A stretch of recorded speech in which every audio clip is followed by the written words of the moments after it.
বাংলাদেশ চলচ্চিত্র শিল্পী সমিতির শপথ গ্রহণের দিন ঘটে গেছে অপ্রত্যাশিত একটি ঘটনা, যার রেশ ধরে আসছে নানা সিদ্ধান্ত।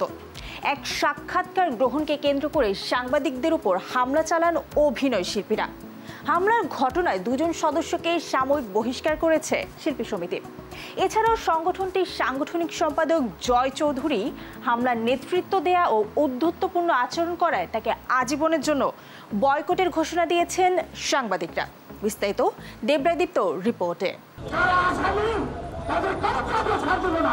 বিএফডিসিতে সাংবাদিকদের ওপর সংঘবদ্ধ হামলার প্রতিবাদে 24 এপ্রিল মানববন্ধন ও প্রতিবাদ সমাবেশ করেছে টেলিভিশন ক্যামেরা জার্নালিস্ট অ্যাসোসিয়েশন সহ বিনোদন সাংবাদিকরা। এ সময় 23 এপ্রিলকে চলচ্চিত্রের কালো দিবস হিসেবে ঘোষণা দেন তারা। এদিকে রাতে সাংবাদিক ও শিল্পী সমিতি মিলে গঠিত তদন্ত কমিটির সিদ্ধান্তে শিল্পী সমিতি সাংবাদিকদের 5 দফা দাবির 4টি মেনে নেন। তবে জয় চৌধুরীকে 2 বছরের জন্য সমিতি থেকে বহিষ্কারের দাবি না মেনে 1 মাসের জন্য নিষিদ্ধ সহ সবার সামনে দুঃখ প্রকাশ করতে বলা হয়। কিন্তু জয় চৌধুরী দুঃখ প্রকাশ না করে ঘটনা ভিন্ন খাতে প্রবাহিত করার চেষ্টা করলে বিক্ষুব্ধ হয়ে পড়েন সাংবাদিকরা। আমার সামনে থেকে এরকম কোনো কিছু হয় বা হবে না, এটা আমি কথা, এবং আমি এটাও বলে দিচ্ছি আজ শিল্পী সমিতির সাংগঠনিক সম্পাদক হিসাবে ভবিষ্যতে কখনো আমার সামনে আমার কোনো আমার সংগঠনের কোনো নেতা বলেন, আমার সংগঠনের কোনো কর্মী বলেন, কেউ আমাদের সাংবাদিক ভাইদের সাথে এরকম যাতে ঘটনা যাতে করতে না পারে। আমি তো করবই না, আমি তো আমি শব্দটা বলবো।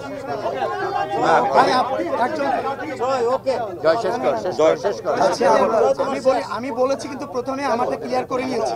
আমি এগ্রেসিভ হয়েছি আপনাদের সাথে না, যারা বাইরে ছিল সেই ফুটেজগুলো আমাদের কাছে বাইরে হয়েছে।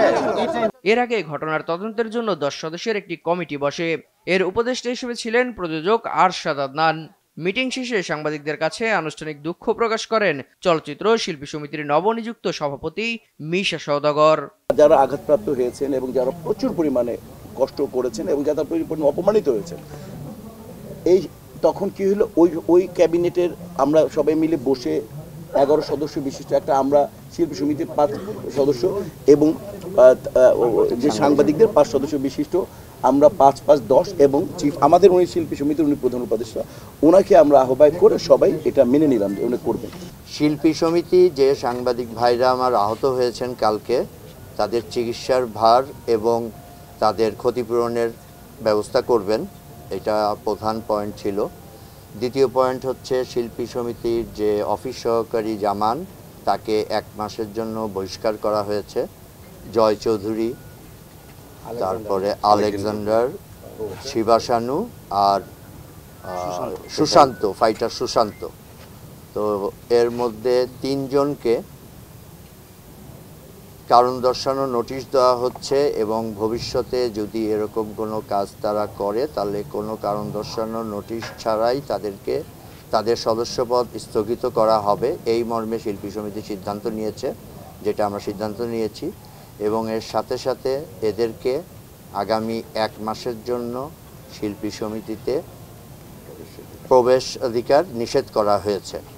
এবং জয় চৌধুরী তার শিল্পী সমিতির সবার পক্ষ থেকে যে পরিস্থিতি ঘটেছে এই জন্য অন ক্যামেরায় আপনাদের সবার সামনে দুঃখ প্রকাশ করবেন।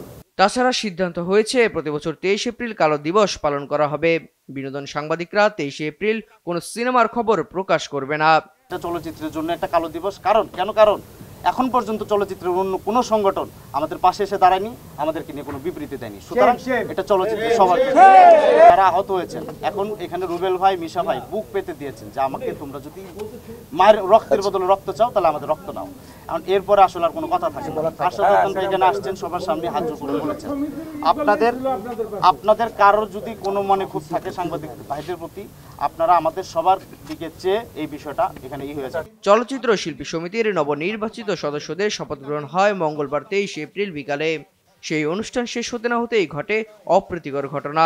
এক সাক্ষাৎকার গ্রহণকে কেন্দ্র করে সাংবাদিকদের উপর হামলা চালান অভিনয় শিল্পীরা, যারা নেতৃত্ব দেন অভিনেতা শিবাশানু, জয় চৌধুরী, চিত্রনায়ক রুবেল ও আলেকজান্ডার বো। এই ঘটনায় অন্তত 20 জন সাংবাদিক আহত হন। দেবরাদীপ্ত, দেশ বিনোদন।